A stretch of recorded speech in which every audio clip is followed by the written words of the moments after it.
22 तारीख दिन मार्च के महीनवा जन्म भइल ना। हमरे प्यारे ललन के जन्म भइल ना। सासू जी आई देवता मनन को, देवता मनन को, हाँ देवता मनन को। सासू को पीरी देना, सासू को पीरी देना, आज ही सजनवा जन्म भइल ना।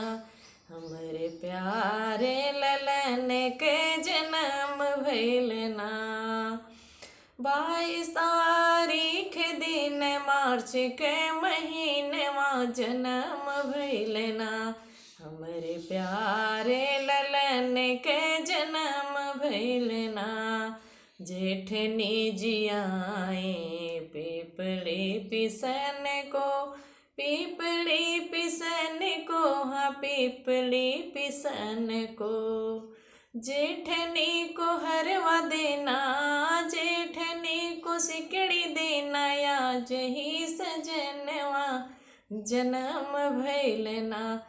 हमरे प्यारे ललन के जन्म भइल ना। 22 तारीख दिन मार्च के महीनवा जन्म भइल ना।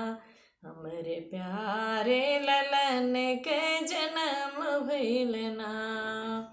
ननदी जी आई कजला लगन को, कजला लगन को, हाँ कजला लगन को।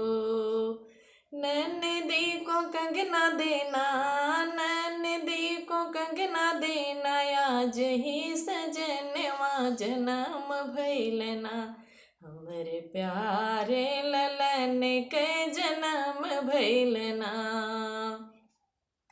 22 तारीख दिन मार्च के महीनवा जन्म भइल ना। हमरे प्यारे ललन के जन्म भइल ना। हमरे प्यारे